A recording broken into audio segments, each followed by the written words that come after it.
নিখোঁজ হওয়ার 40 দিন পর পুকুর থেকে পচা গলা মৃতদেহ উদ্ধার 50 এক ব্যক্তির খুনের অভিযোগ পরিবারের। এই ঘটনায় অভিযুক্ত এক ব্যক্তিকে গ্রেপ্তার করেছে পুলিশ। এ নিয়ে রবিবার গঙ্গারামপুরে সাংবাদিক বৈঠক করলেন অতিরিক্ত পুলিশ সুপার গ্রামীণ ইন্দ্রজিৎ সরকার। পুলিশের প্রাথমিক অনুমান ব্যবসা সংক্রান্ত বিষয় নিয়ে খুন করা হয়েছে ব্যক্তিকে। পুলিশ জানিয়েছে মৃত ব্যক্তির নাম জাবুল হক, বাড়ি হরিরামপুর থানা এলাকায়। পেশায় ছিলেন ভিন রাজ্যের শ্রমিক সরবরাহকারী এবং অভিযুক্ত ব্যক্তির নাম ফণী সরকার, বাড়ি উত্তর দিনাজপুরের ইটাহার থানার সান্দিয়া এলাকায়। মৃতের পরিবার সূত্রের খবর, গত 1 ফেব্রুয়ারি ভিন রাজ্যে শ্রমিক সরবরাহ করার কথা বলে বাড়ি থেকে বের হন জাবুল হক। তারপর আর বাড়ি ফেরেননি তিনি। ঘটনার পর হরিরামপুর থানায় লিখিত অভিযোগ দায়ের করে জাবুল হকের পরিবারের লোকজন। অভিযোগ পাওয়ার পরে তদন্তে নামে হরিরামপুর থানার পুলিশ। তবে প্রথম দিকে ঘটনার কোনো অগ্রগতি না হলেও পরবর্তীতে ঘটনার তদন্তে জোর দেয় পুলিশ। দীর্ঘ 40 দিন পর ইটাহার থানার সান্দিয়া গ্রামের একটি পুকুর থেকে ওই ব্যক্তির পচা গলা মৃতদেহ উদ্ধার করে পুলিশ। এই ঘটনায় মূল অভিযুক্ত ফণী সরকারকে গ্রেপ্তার করেছে পুলিশ। ধৃতকে পুলিশি হেফাজতে নিয়ে শুরু হয়েছে জিজ্ঞাসাবাদ। North Bengal Times report. গত 3 ফেব্রুয়ারি আইসি হরিরামপুর থানা মোহাম্মদ শামসুদ্দিন, যার বাড়ি বামুনডাঙ্গা, পোস্ট অফিস কানাইপুর, হরিরামপুর থানা, তার থেকে একটা কমপ্লেন পায়। সে কমপ্লেনে বলে যে তার বাবা জাবুল হক গত 1 ফেব্রুয়ারি থেকে নিখোঁজ আছে। এই কমপ্লেনের ভিত্তিতে হরিরামপুর থানা একটা কেস রেজিস্টার করে। সেই কেসের নাম হচ্ছে 25/25 3/2/2025 under section 137 within bracket 2 BNS। এই সেকশনে কেস রেজিস্টার করে ইনভেস্টিগেশন স্টার্ট হয়। সেই কমপ্লেনেন্ট মোহাম্মদ শামসুদ্দিন আবার 5 তারিখে থানায় আসে।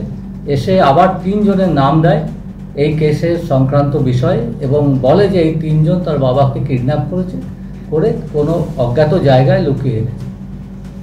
এই অভিযোগের ভিত্তিতে আমরা অ্যাডিং সেকশন করি 140 within bracket 3 BNS section add করে ওই 3 ব্যক্তিকে আমরা কাস্টডিতে নিয়ে জিজ্ঞাসাবাদ করি, কিন্তু কোনো ফ্রুটফুল কিছু পাওয়া যায়নি। ইনভেস্টিগেশন চলতে থাকে। তারপরে গত 12 তারিখে আমরা একটা সিক্রেট সোর্স ইনফরমেশন পাই।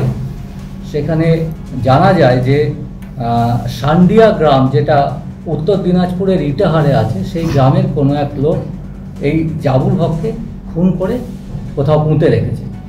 তো এই ইনফরমেশনটাকে ডেভেলপ করার জন্য আমরা সেই সান্দিয়া গ্রামে আমরা একটা পুলিশ টিম পাঠাই।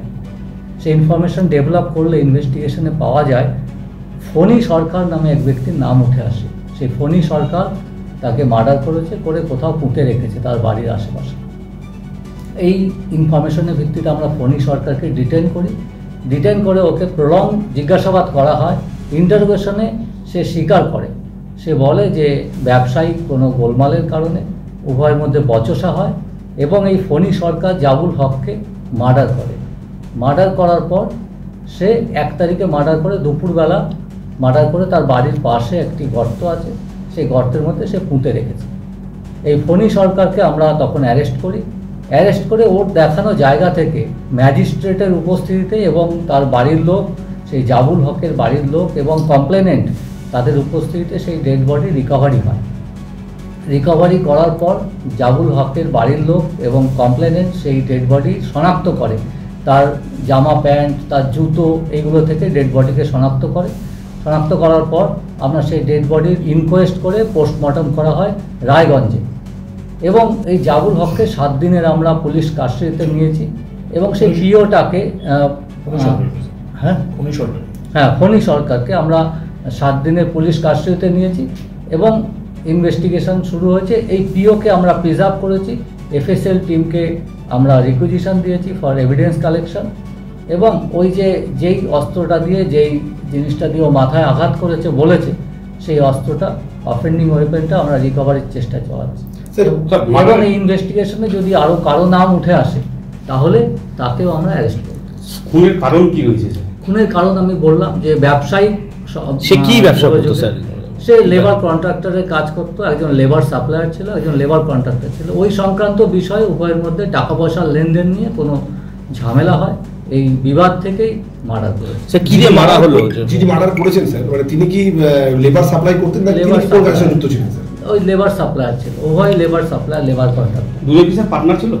পার্টনার ছিল না, ব্যবসায়িক ওদের যোগাযোগ ছিল। স্যার কি দিয়ে মারা হলো? মানে ওকে কোনো মোটা টাইপের কোনো জিনিস দিয়ে ওকে মাথায় আঘাত করে, বারবার আঘাত করে মারা হয়েছে বলে ও জানিয়েছে আমাদের। আমরা সেই অস্ত্রটার খোঁজ করছি। ঠিক আছে স্যার।